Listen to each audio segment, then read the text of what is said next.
starts with a hole so big it looks like the earth took a bite out of itself. A city where roads stack on roads, and you genuinely can't tell what level you're on.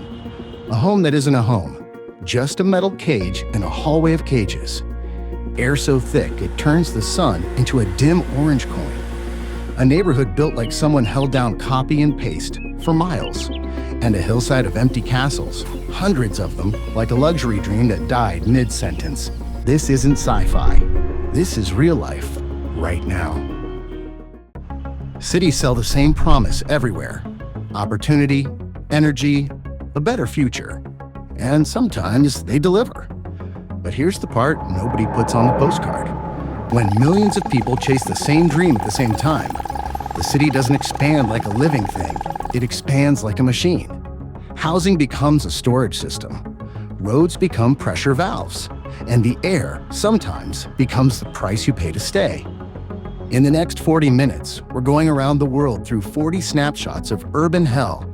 Not just places that look strange, but places that reveal what happens when density, money, and survival collide. And we're not doing this to dunk on cities. We're doing it because these nightmare scenes aren't rare anymore. They're the warning lights on the dashboard. So as you watch, keep one question in your head. If this is the direction we're building, how long until it feels normal? Let's start with a place where the city didn't grow around a landmark. It grew around a wound.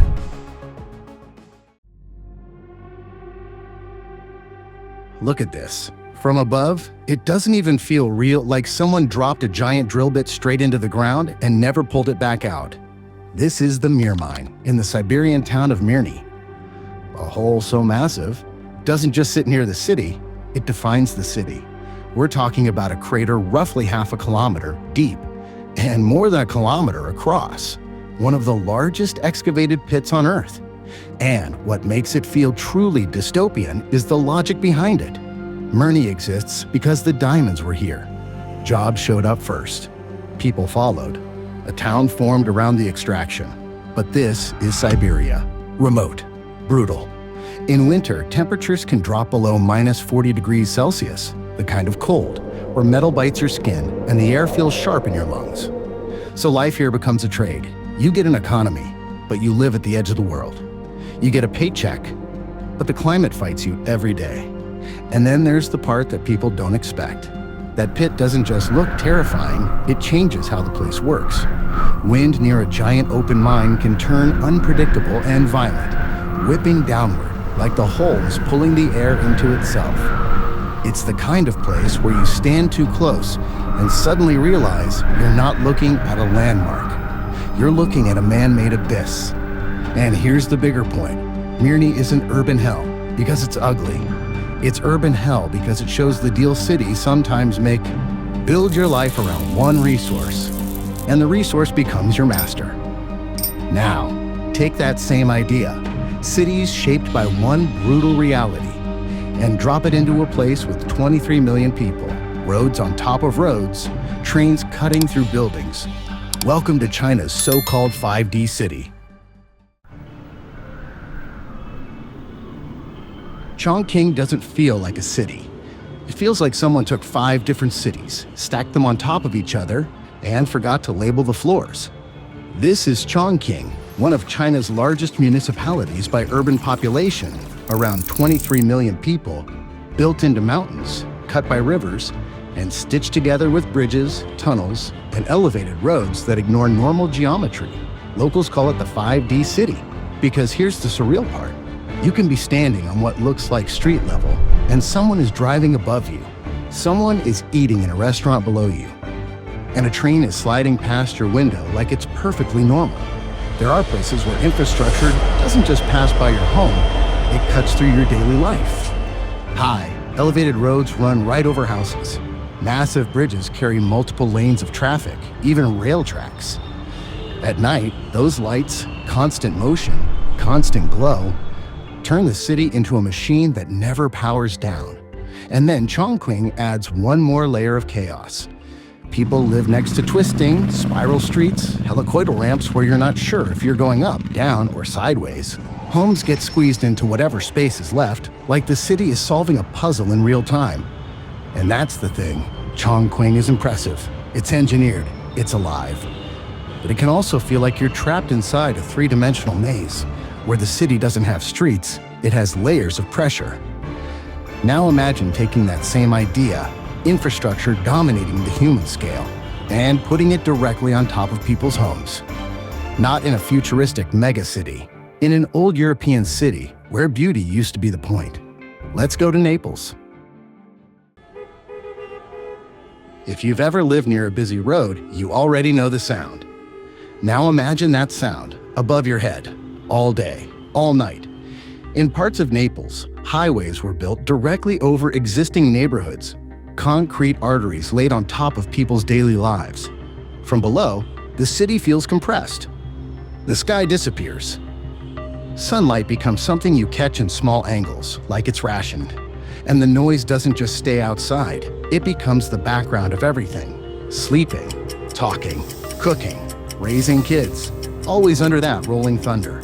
But there's a psychological piece too, because living under a highway doesn't just mean pollution and noise. It means the city has literally decided that movement matters more than the people underneath. And locals have criticized that choice for decades because it doesn't just change a block. It changes the entire feeling of home. Some views in Naples look almost post-apocalyptic. Concrete overhead, buildings aging in the shadow, graffiti, broken edges, like the place got left behind while the highway kept getting funded. And notice the thread so far. Mirny was shaped by extraction. Chongqing was shaped by vertical pressure. Naples is shaped by motion, by the need to move cars through a city at any cost. But sometimes urban hell isn't loud. Sometimes it's absurd. Because in one city, someone looked at an 8-story shopping mall and thought, yeah, let's put houses on top of it. At first glance, your brain rejects it. Because up there, on top of an 8-story shopping mall, are 4 houses that look like they belong in a quiet suburb. Sloped roofs, little garden space, the kind of place you'd expect to find on a cul-de-sac, not perched over escalators and food courts. This is Zhuzhou, China, where someone essentially turned a rooftop into a neighborhood. And the weird part is, these aren't fake movie props. They have plumbing, electricity. They function like real homes. But here's the twist, because urban hell always has one. They're not built for families to live in. They're used as offices for the mall's workers. A strange hybrid of home aesthetic and corporate utility sitting above a building designed to keep people shopping. It's like the city is saying, we're out of room, so we'll stack lifestyles the way we stack floors. And that's where it connects to the bigger pattern. In some places, you'll see requirements for green rooftops on buildings under a certain height, an attempt to claw back a little nature, a little air, a little sanity. But when a city gets dense enough, green can turn into decoration, something you add on top, instead of something you build around. And speaking of buildings that feel like they were designed by a spreadsheet, next up is a structure that didn't just go up. It went sideways, so far that it looks like a skyscraper fell over and nobody bothered to pick it up. Welcome to Moscow's so-called lying skyscraper. Most skyscrapers do the same thing. They fight gravity. This one doesn't. In Moscow, there's a structure people call the lying skyscraper because instead of reaching upward, it stretches out like a concrete runway. It's roughly 736 meters long. That's almost 7 football fields laid end to end. And that length isn't just a fun fact. It changes how the building feels. Because a tower gives you separation, floors, vertical distance, a sense of up there. But this thing creates the opposite sensation. A long, narrow world of repeating corridors, offices, shops, one continuous strip that can feel like a maze with no clear center. People built it to use space more efficiently in a crowded city. And on paper, that makes sense. But in reality, efficiency can have a cost. When everything is optimized, it can start to feel inhuman, like you're not in a building, you're inside a system. And that's the connecting thread again.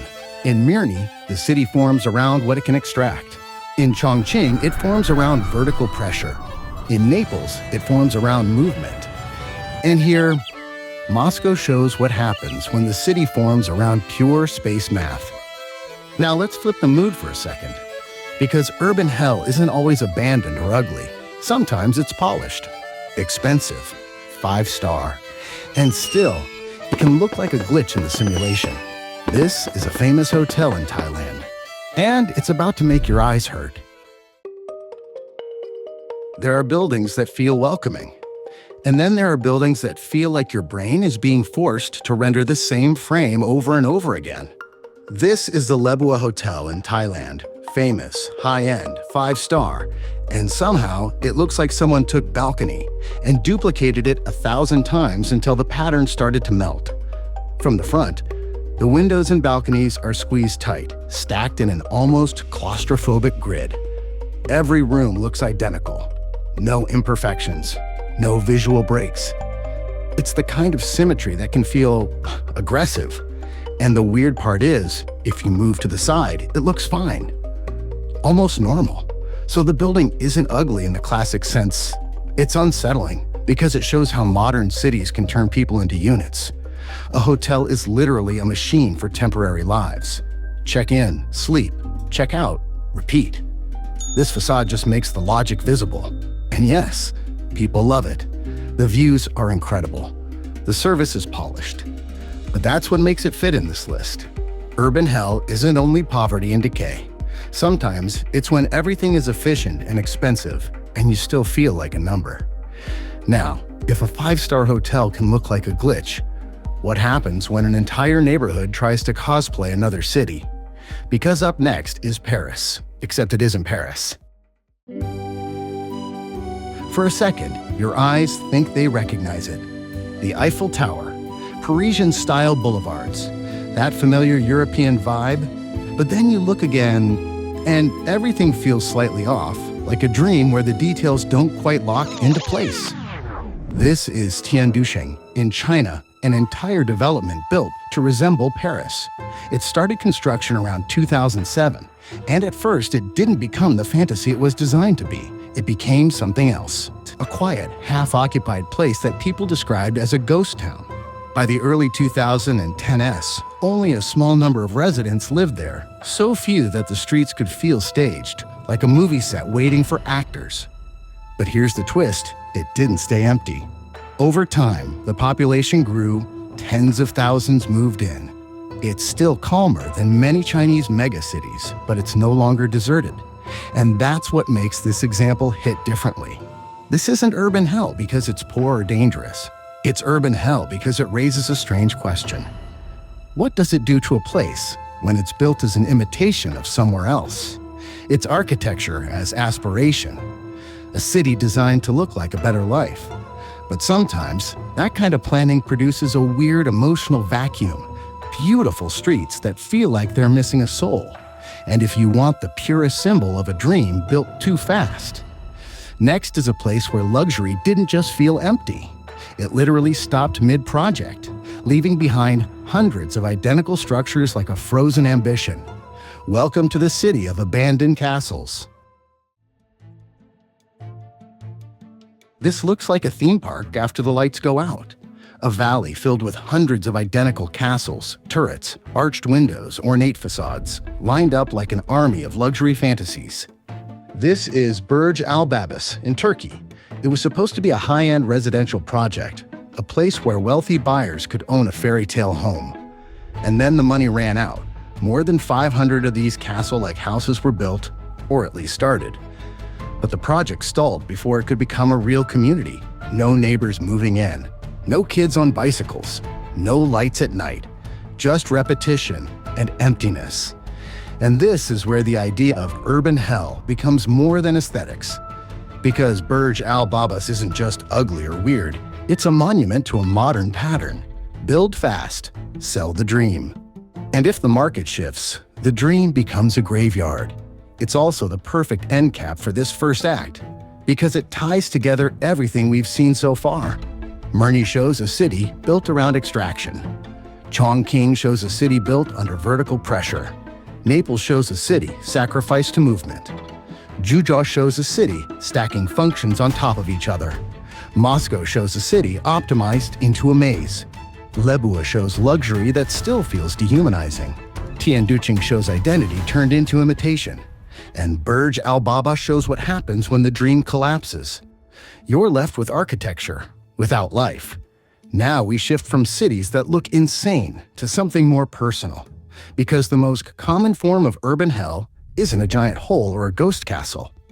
It's housing when the city turns human lives into numbers, stacked tighter and tighter until home stops feeling like home. And it starts with a building that holds 18,000 people under one roof.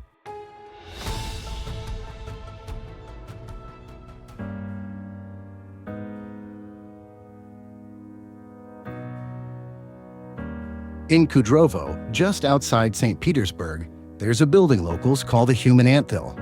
And once you hear the numbers, you understand why. It was finished in 2015. It has 3,708 apartments, 25 floors, 35 entrances. More than 18,000 people live inside a single structure. That's not a building anymore. That's a small city stacked vertically. On the ground floor, it even functions like shops, cafes, post office, beauty salons. There's a private kindergarten in the same complex. You can live your whole day without ever really leaving the perimeter. And for some residents, that's the appeal. It's convenient. It's efficient. It can feel like a community. But here's the other side of it. When you pack that many lives into one block of concrete, your home stops being a private place and starts feeling like a system you're stored inside. Hallways that never end. Elevators that never rest. Doors that blur together until the building feels less like shelter and more like a machine for keeping people contained. And this is the pattern we're going to see again and again. Urban hell isn't always collapse. Sometimes it's order. It's the city working exactly as designed, until you realize the design was never meant to feel human.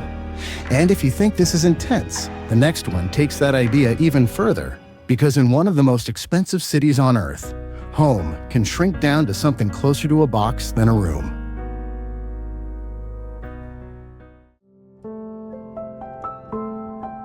Hong Kong is one of the most vertical cities on Earth. Land is scarce, so the city grew upward, tower after tower, packed so tightly that the skyline looks like it's been welded together. Millions of people live and work in these high-rises every day. And over the decades, the city has transformed into a forest of glass and concrete, thousands of tall buildings squeezed into a limited footprint. But when space becomes the most expensive thing in your life, housing can turn into something darker. Because for some of the poorest residents, home isn't an apartment, it's a cage. These are often called cage homes, tiny compartments inside overcrowded rooms, stacked like shelves. Metal frames, thin partitions, barely enough space to lie down. Your bed is your closet, your storage, your private world. And the worst part isn't just the size. It's what the space says about you, that the city can't afford to give you a real room, but it still needs you to exist inside it, to clean, to deliver, to cook, to keep everything running. Hong Kong shows the sharpest version of a simple rule. When a city runs out of space, the rich buy comfort, and the poor rent air. And from here, we move from cages to the next kind of pressure, a city so dense, so relentless, that it can feel like it never exhales.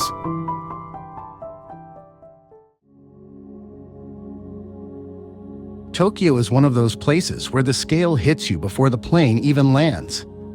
More than 14 million people live and work in Japan's capital, and in many districts you feel it instantly. Tall buildings, narrow gaps, streets filled with cars, and people moving like a current. There are around 6,200 people per square kilometer, and in a city like this, space isn't something you have. It's something you negotiate for. Because when there isn't enough room to spread out, everything goes vertical and compact. Homes get smaller. Commutes get tighter. Personal space becomes a luxury item. For some, that density is stressful, constant motion, constant noise, the sense that you're always being watched by 1,000 windows. But for others, it's the opposite, a kind of electric comfort, the feeling that the city is always awake, always offering something to do, somewhere to go. Tokyo isn't urban hell in one simple way.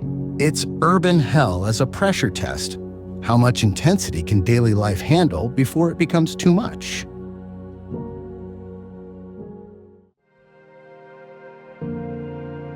And if Tokyo is the polished, organized version of density, the next stop is what density looks like when it becomes normal. So normal that we casually call it a small city. Songshan is described as a busy town in China, but small is doing a lot of work here. Because Songshan has over 250,000 people, rows of similar houses and apartment blocks stretch out across the landscape, repeating until the city starts to feel like a maze of concrete and steel. From above, it looks like an algorithm generated it block after block, the same shapes, the same streets, the same rhythm. And that's the uncomfortable moment. In many parts of the world, this is what ordinary, urban life looks like now. Not a skyline, not a landmark, just endless housing built fast enough to keep up with the flood of people.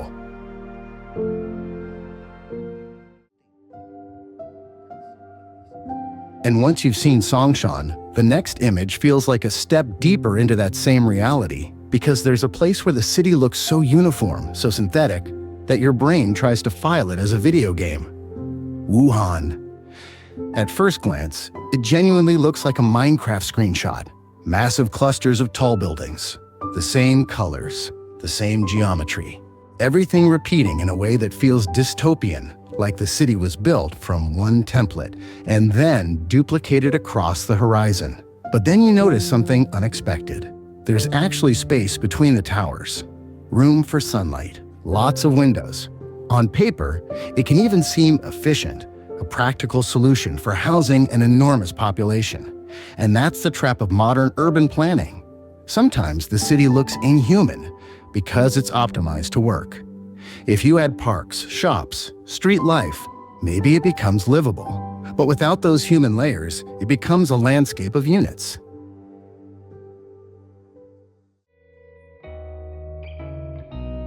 And now we move from these mega blocks into something even more surreal, because not every dense neighborhood is built by planners. Some are built by necessity, one room at a time, until they become their own hidden world. These places are often called villages inside cities, urban villages. They sit inside the shadow of modern skylines, packed with older buildings squeezed close together, narrow streets filled with food stalls, tiny shops, people working in the city but living where rent is still barely within reach. Local landlords own the buildings, but many residents are migrant workers, people who keep the city running, yet can't afford the city the way it's advertised. On the ground level, it can feel surprisingly alive, busy, practical, even clean in places. But from above, it's a different story. Tight spaces, little light, alleys that twist like a labyrinth. And governments often want these areas cleared, replaced with modern, organized blocks. Which raises the real question: when a city modernizes, who gets to stay? And who gets erased?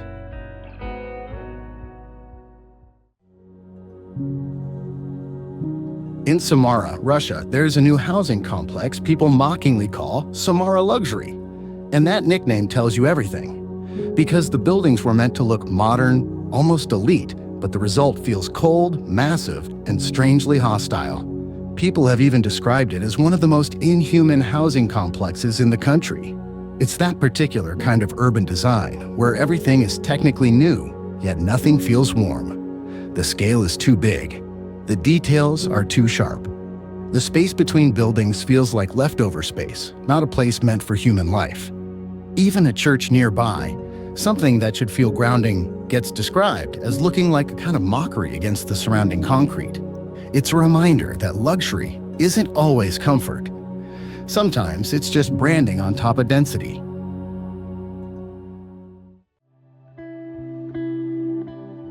And now, let's flip the camera to something much more familiar to Americans, because you don't need a mega city in Asia or Eastern Europe to find urban sameness. Sometimes it's right here. Welcome to the copy-paste suburbs. Rows of identical, single-story houses, same roofs, same driveways, same brick patterns, stretching out like someone duplicated one home and pasted it across the neighborhood. In places like Texas, you see it everywhere.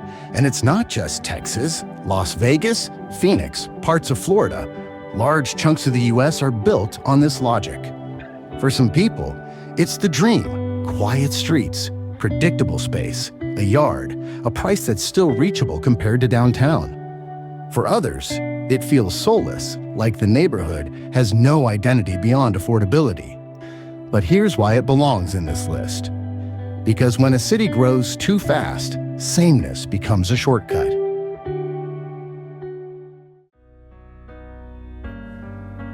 And once you accept sameness as normal, it's a small step to a much stranger kind of sameness, where the duplication gets so extreme, it starts to feel like a trap. Dubai. In Nad Al Sheba III, the layout looks like the Krethel and V keys got stuck during planning. Rows upon rows of nearly identical villas stretch in every direction. From above, it's a grid of repeated shapes with barely any visual anchor. Good luck figuring out where you are without a GPS. It's quiet. It's clean. The interiors are decent. But it has a specific kind of nightmare energy. Not because it's dangerous, because it's disorienting. A maze built from comfort.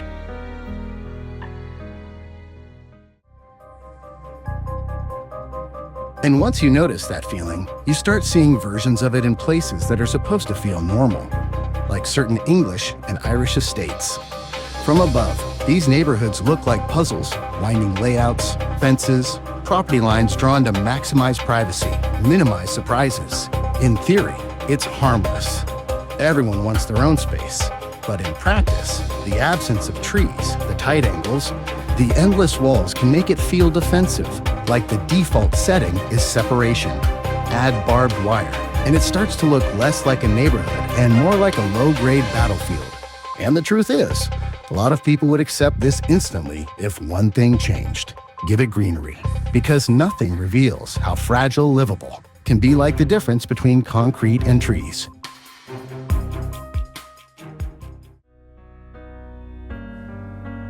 Which brings us to a place where they tried to squeeze housing into every inch of space, not by building outward, but by wedging people between infrastructure. The suburbs of Paris. At first glance, it looks like a Tetris level, blocks stacked tightly, repeating shapes, barely any breathing room. Some buildings sit between a busy boulevard and train lines. Traffic on one side, rail noise on the other. The kind of constant sound you stop noticing until you try to sleep. And people still choose it because it's closer to the city and more affordable than the center. That's the quiet cruelty of urban pressure. You don't pick the neighborhood because you love it. You pick it because it's what you can afford. And from here, we shift into the next layer of urban hell, the part everyone relates to, no matter where they live, the commute. Because when cities overflow, the streets become the battleground.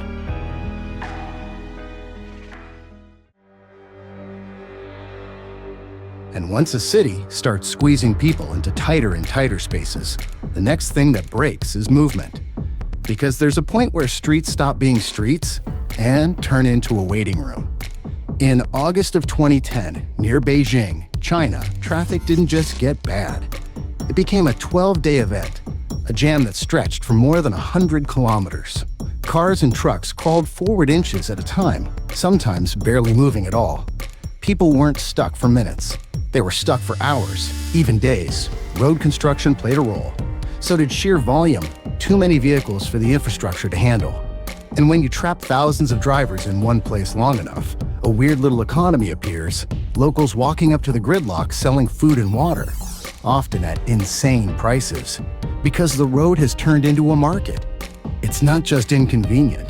It's the city revealing its real hierarchy. When movement fails, everything else gets expensive. Now, you might hear that and think, that's China. That's an extreme case.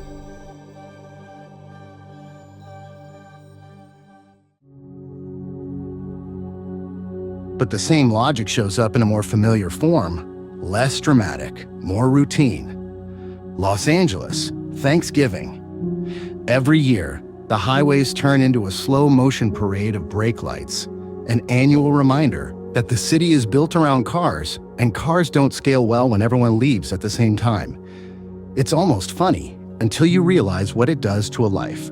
Hours lost, stress baked into the calendar, whole days planned around avoiding the wrong freeway at the wrong time.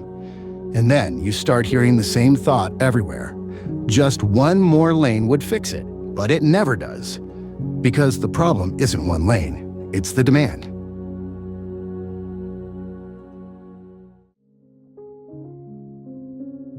From here, we leave the freeway and head somewhere the congestion isn't just a holiday ritual, it's the baseline. Cairo. Cairo is one of those cities where the density feels physical, like you can touch it. Buildings packed tight, blocks of the same sandy brown tones, streets filled with people, cars, noise, everything layered on top of itself until the city feels like a wall. Even when the skyline is beautiful in history books, the modern reality can feel overwhelming. So many people concentrated into such narrow spaces that daily life becomes a constant push through crowds. That's part of why they built New Cairo, a pressure release valve, an attempt to give the city room to breathe. But when you've already hit critical mass, it's hard to create space fast enough. And Cairo introduces a pattern we'll see again. When infrastructure can't keep up, the city doesn't just slow down, it starts to malfunction. Hyderabad, India is a perfect example. On a normal day, traffic, noise, pollution, breathing feels heavier than it should. But then the rainy season arrives, and the whole system gets stress tested. Flooding hits because the drainage can't handle the water. Roads become rivers. Homes get damaged. The commute turns from frustrating to impossible. And while all that is happening, the city keeps expanding. Lakes and parks disappear, replaced by new buildings, meaning the water has fewer places to go the next time it rains.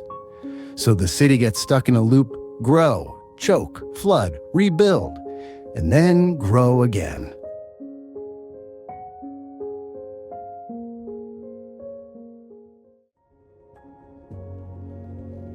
Now take that loop and multiply it by millions. Lagos, Nigeria. Lagos is one of the largest cities in the world, around 17 million people, and it's still growing fast, year after year. That growth is so intense the infrastructure can't catch up.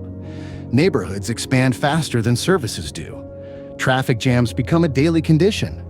Clean water becomes harder to secure. Sanitation systems strain under the weight of sheer numbers.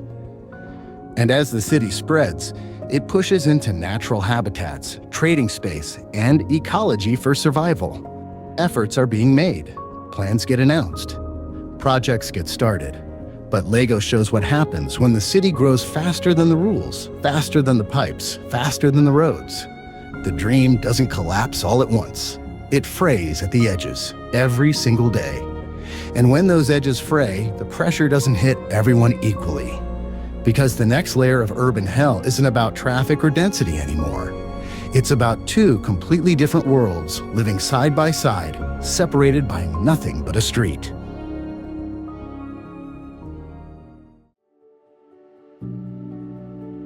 São Paulo doesn't need a long explanation. One image does it.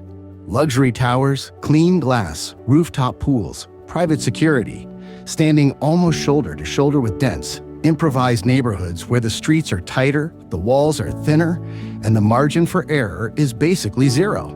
It's not two cities. It's one city, running two different realities at the same time. And that's what makes it unsettling. The distance between wealth and hardship isn't measured in miles here. It's measured in a few hundred feet.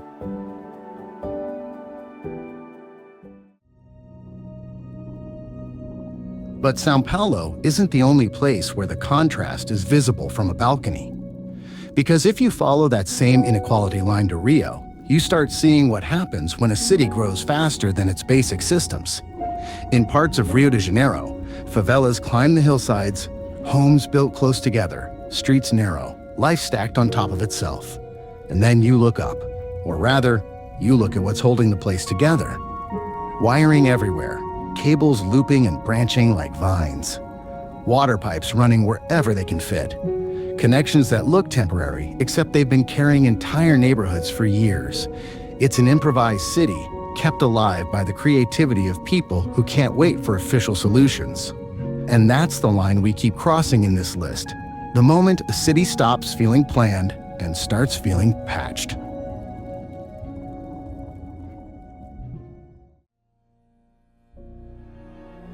Now, if that wiring in Rio looks chaotic, the next place shows what happens when the patchwork isn't just messy, it's missing. Petare, Venezuela. Petare is a massive neighborhood in Caracas, filled with tightly packed red brick homes, so close that in some places, one person's roof becomes another person's floor, and the basics people take for granted, sewers, running water, reliable electricity, often aren't there. Trash piles up when collection doesn't arrive. Streets are steep and narrow, making movement hard even on a good day. Transportation becomes small buses, walking, whatever gets you through. And then there's the constant shadow of crime, the kind of risk that reshapes how you live, when you go out, when you come back, what you avoid after dark. But Petare also reveals something else: the way people respond when the city doesn't show up for them. Communities organize cleanups. Art appears on walls. Neighbors build small pockets of order inside the disorder. Not because it's cute, because it's survival.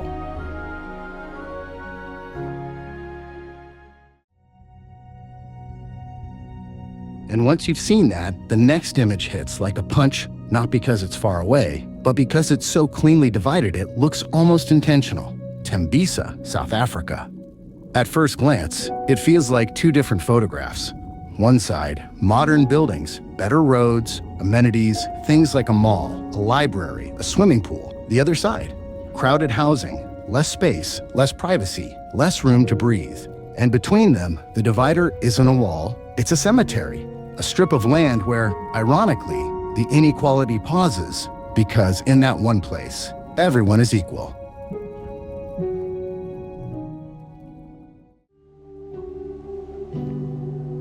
And if you think that contrast is rare, it isn't. It's a global pattern. Which brings us to Mumbai, where the divide isn't a paragraph or a statistic. It's a single frame, one photo. Two Indias. On one side, wealth, high rises, polished surfaces, the feeling of distance from the street. On the other, dense settlements, where people work in entire districts, making textiles, producing knockoffs, feeding massive supply chains that end up in expensive closets and shopping bags. That's what makes it hard to look at. The poor aren't outside the economy. They're inside it, building it, while living in conditions the economy refuses to fix. And then we move to Abidjan, Côte d'Ivoire, where the same inequality shows up in a different shape. In places like Du Plateau, the grid is neat. Roads are paved. The city looks planned. Then, almost like someone reached the edge of the map, the grid fades, the roads stop, and the slums begin. Luxury condos and massive houses push right up against informal neighborhoods, like the city is expanding by consuming whatever is next to it. It's not just coexistence. It's pressure. The wealthy rise higher, the poor get compressed tighter, and the line between them becomes thinner until it feels like a provocation.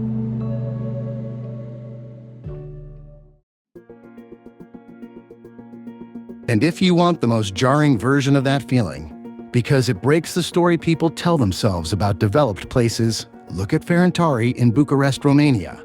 This is the European Union.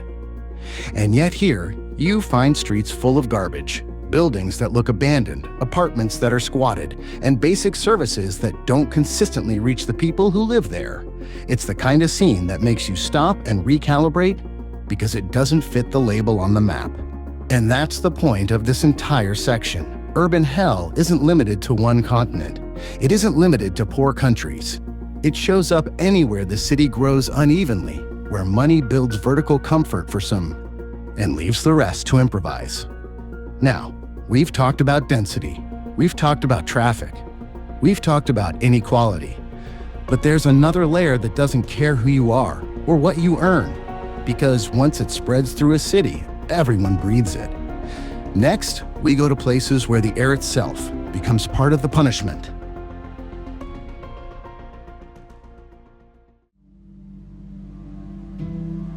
Charleroi, Belgium has been called the world's ugliest city. That label is harsh, but you understand where it comes from the moment you see the landscape. Factories, smokestacks, gray skies, the kind of industrial backdrop that makes the air feel heavy even before you breathe in. And then there's this image that makes it unforgettable. A family having a picnic right next to the industrial ruins. Not as a protest, not as a statement. Just life continuing in the shadow of metal and concrete. That's why Charleroi belongs here. Not because it's hopeless, because it shows how humans adapt to almost anything until almost anything becomes normal.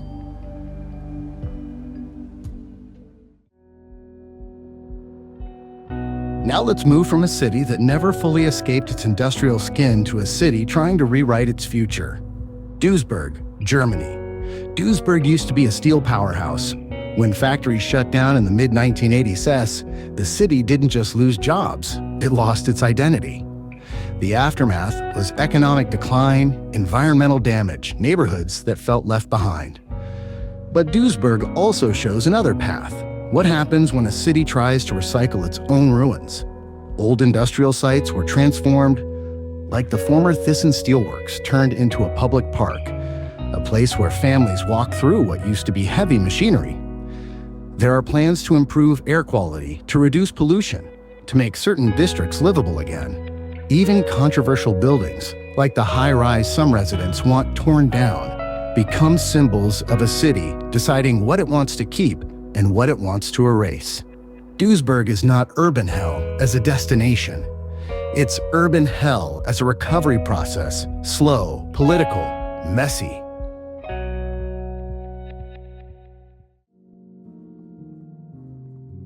And if Duisburg is the story of a city trying to clean up after industry, the next place is the story of what happens when industry never stops poisoning the ground.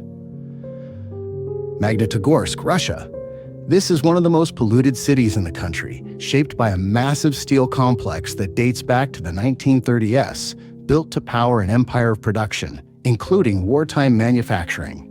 The numbers are brutal. Reports describe enormous volumes of waste and dozens of toxic chemicals released into the surrounding land. And when you grow up inside that, the consequences stop being abstract. There are claims that only a small portion of children born there are fully healthy. Whether or not every figure is perfect, the bigger truth is visible. A city built for steel ends up reshaping the bodies of the people who live near it. Magnitogorsk is a reminder that pollution isn't just an environmental issue, it's a human one. For Peter conservative expecter about surface some of the producer sleftdowns open over, who have everything it by such as the water might. For everybody under the final cafe, got and sort of somewhat's the else to be quite live near it.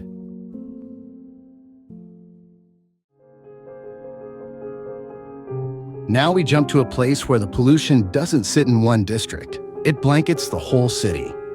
New Delhi. There are days when Delhi's air looks like a disaster movie. Smog so thick the horizon disappears. The sun reduced to a dim circle behind a gray curtain. This isn't just traffic exhaust. It's layers, emissions, dust, and seasonal agricultural burning that mixes with weather patterns and geography in a way that traps the haze over the city. And that's the horror of it. Yeah, millions of people waking up, going to work, sending their kids to school, inside an atmosphere that can be actively harmful day after day. Urban hell, here, isn't what you see, it's what you inhale.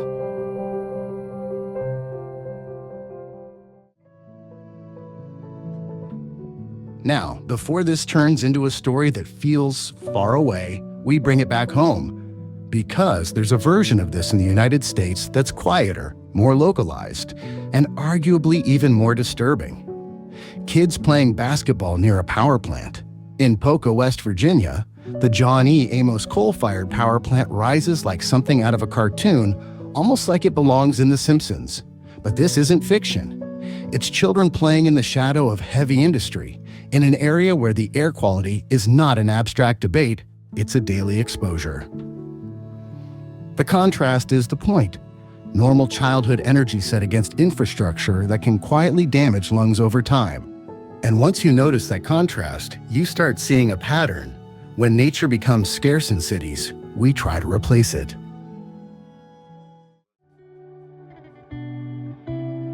Sometimes with parks, sometimes with rooftop gardens, and sometimes with something that looks like nature but isn't.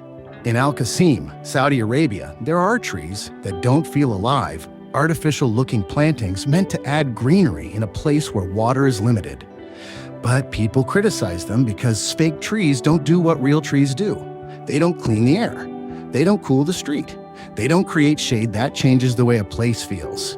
It's a small example, but it carries a big message. When a city can't afford nature, whether because of climate, planning, or cost, it starts treating nature like decoration. And that brings us to the final image in this block, because it captures the whole conflict in one metaphor. Belgrade. A piece of urban artwork shows buildings as teeth-eating trees, concrete literally consuming nature. It's not subtle. And it's not just Belgrade. You can find this story in cities everywhere. The trade-off between housing and green space, between development and breathing room. Because when urban pressure rises, the first thing that disappears isn't always people. It's the trees. And after air, after industry, after nature being pushed aside, the list swings back into another kind of cruelty. One that doesn't choke you or trap you in traffic. It simply leaves.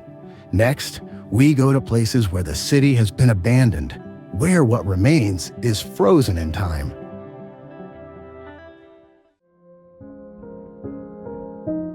Vorkuta, Russia is sometimes called the coldest city in Europe. In winter, temperatures can plunge to around -50 degrees Celsius.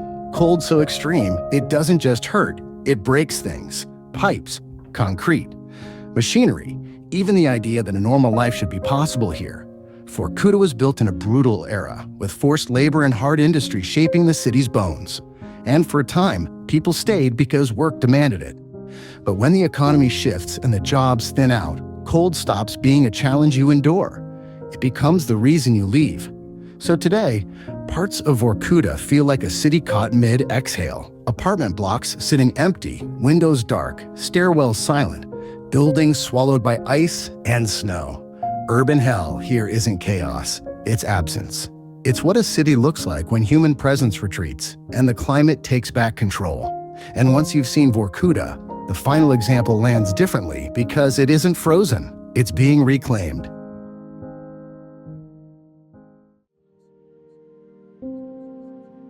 Near Shenyang, China, there are rows of huge mansions that were built for rich buyers, big, ambitious homes meant to signal status.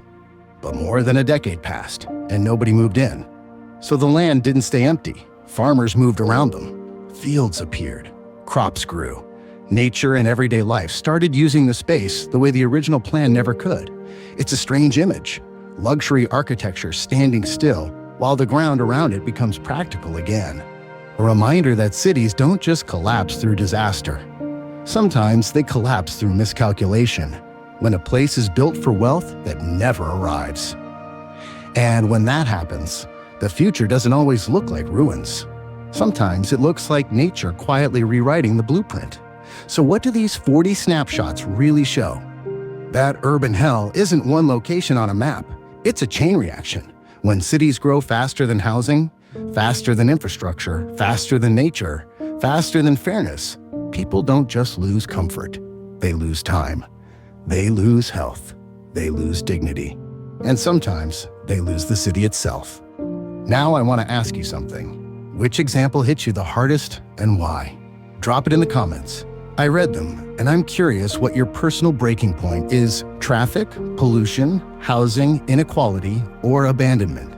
If you want more documentaries like this, real places, real systems, real extremes, subscribe, and I'll see you in the next one.